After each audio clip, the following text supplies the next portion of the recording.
consciência. Então, a primeira coisa que eu quero dizer para vocês aqui, o que é a consciência? Bom, nós temos duas definições, né, vigentes hoje no nosso mundo.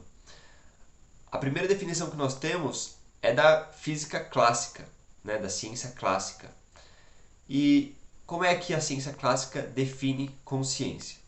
Bom, para a ciência clássica, para a física clássica, a consciência é um mero epifenômeno, ou seja, é um fenômeno da matéria, um acidente. A física clássica ela considera que nós só temos consciência por causa da organização da matéria do nosso cérebro, que ela está intrínseca à matéria do nosso cérebro, essa massa com neurônios, né, que faz as sinapses e etc. E aí a outra forma de definição é a da física moderna, da física quântica. E a física quântica ela já considera que a consciência ela não está intrínseca ao corpo, ou seja, ela não precisa do corpo para existir, ela não precisa de um cérebro, né? Tanto que eu concordo com esta afirmação, já deixando claro aqui que nós vamos sempre trabalhar no paradigma da física quântica, que tem pessoas que nascem com menos da metade de um cérebro e mesmo assim continuam sendo pessoas normais, que fazem cálculos, que respondem perguntas normalmente. Pessoas que nascem até com cerca de 80% a menos do cérebro, ou seja, só 20%, né? E conseguem ainda assim ter o mesmo desenvolvimento de uma pessoa normal, mostrando aí que a consciência ela não está para o cérebro, né? O cérebro era uma mera ferramenta de conexão entre a consciência e o corpo, né? E a nossa parte e a nossa conexão com o mundo material, tá?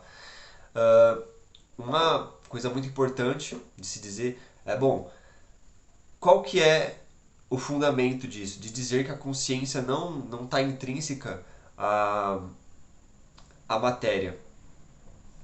200 anos atrás, o físico Thomas Young ele fez um experimento da dupla fenda. Talvez vocês já tenham ouvido falar sobre isso, tem um professor aí que fala muito sobre esse experimento.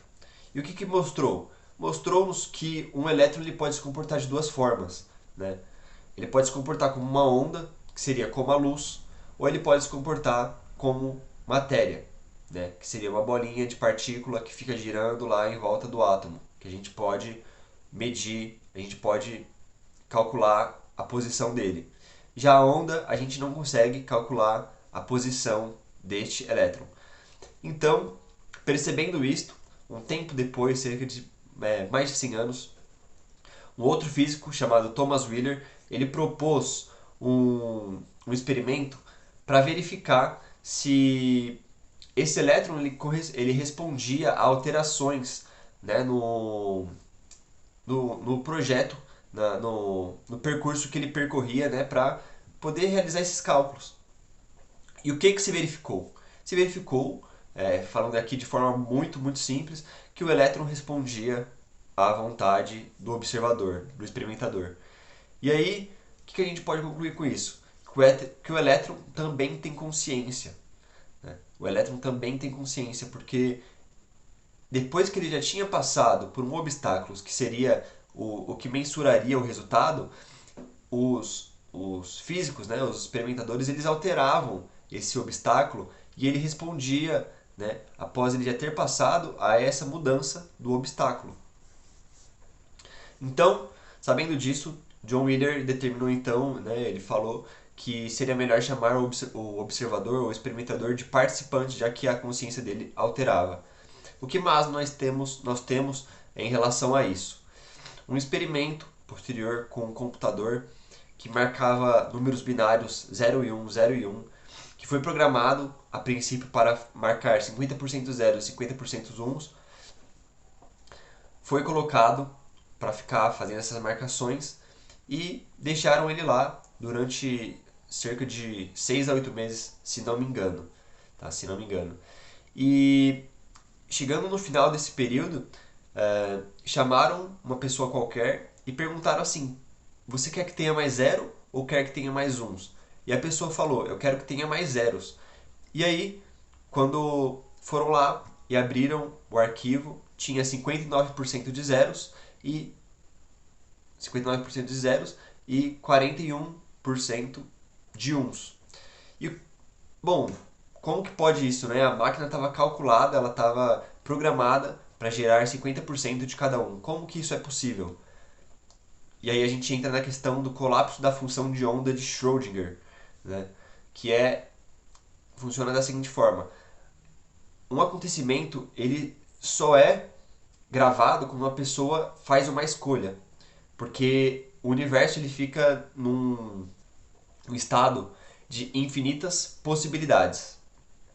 É como se fossem muitas ondas é, se entrelaçando ao mesmo tempo, sobrepostas.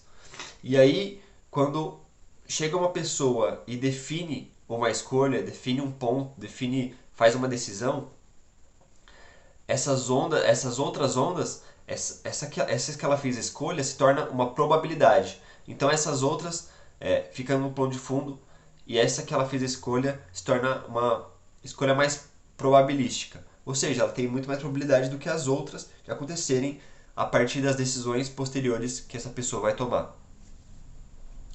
Então, quando esse rapaz ele escolheu pelos zeros, ele fez justamente isso. Haveriam infinitas possibilidades, né? Poderia ser que ficassem mais uns, poderia que ficasse realmente 50% de cada um, poderia também que ficasse mais zeros do que uns. E foi exatamente o que aconteceu. Ele escolheu e aconteceu.